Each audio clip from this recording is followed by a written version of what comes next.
नया नियम, मत्ती रचित सुसमाचार,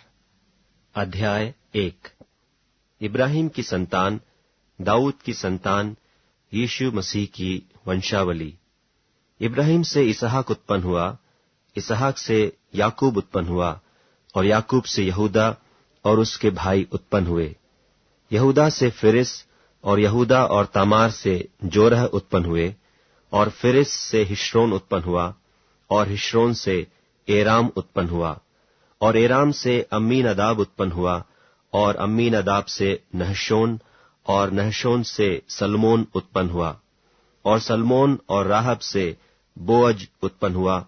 और बोअज और रूत से ओबेद उत्पन्न हुआ, और ओबेद से यिशै उत्पन्न हुआ, और यिशै से दाऊद राजा उत्पन्न हुआ। और दाऊद से सुलेमान उस स्त्री से उत्पन्न हुआ जो पहले उरिय्याह की पत्नी थी, और सुलेमान से रहबाम उत्पन्न हुआ, और रहबाम से अबिय्याह उत्पन्न हुआ, और अबिय्याह से आसा उत्पन्न हुआ,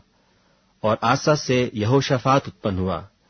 और यहोशाफात से योराम उत्पन्न हुआ, और योराम से उज्जियाह उत्पन्न हुआ, और उज्जियाह से योताम उत्पन्न हुआ, और योताम से आहाज उत्पन्न हुआ, और आहाज से हिजकिय्याह उत्पन्न हुआ, और हिजकिय्याह से मनश्शी उत्पन्न हुआ, और मनश्शी से आमोन उत्पन्न हुआ, और आमोन से योशिय्याह उत्पन्न हुआ।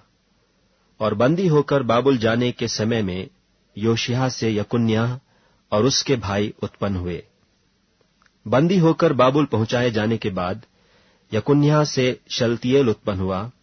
और शलतियेल से जरुब्बाबिल उत्पन्न हुआ,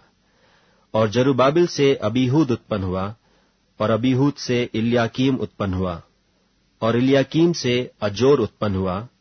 और अजोर से सदोक उत्पन्न हुआ, और सदोक से अखीम उत्पन्न हुआ, और अखीम से एलीहूद उत्पन्न हुआ, और एलीहूद से इलियाजर उत्पन्न हुआ, और इलियाजर से मत्तान उत्पन्न हुआ, और मत्तान से याकूब उत्पन्न हुआ, और याकूब से यूसुफ उत्पन्न हुआ जो मरियम का पति था, जिससे यीशु जो मसीह कहलाता है उत्पन्न हुआ। इब्राहिम से दाऊद तक सब 14 पीढ़ी हुई, और दाऊद से बाबुल को बंदी होकर पहुंचाए जाने तक 14 पीढ़ी,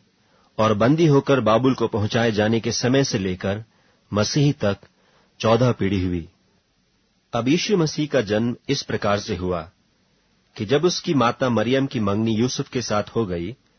तो उनके इकट्ठे होने से पहले वह पवित्र आत्मा की ओर से गर्भवती पाई गई। सो उसके पति यूसुफ ने, जो धर्मी था और उसे बदनाम करना नहीं चाहता था, उसे चुपके से त्याग देने की मनसा की। जब वह इन बातों के सोच ही में था, तो प्रभु का स्वर्गदूत उसे स्वप्न में दिखाई देकर कहने लगा, हे यूसुफ, दाऊद की संतान, तू अपनी पत्नी मरियम को अपने यहां ले आने से मत डर, क्योंकि जो उसके गर्भ में है वह पवित्र आत्मा की ओर से है। वह पुत्र जनेगी, और तू उसका नाम यीशु रखना, क्योंकि वह अपने लोगों का उनके पापों से उद्धार करेगा। यह सब कुछ इसलिए हुआ कि जो वचन प्रभु ने भविष्यद्वक्ता के द्वारा कहा था वह पूरा हो,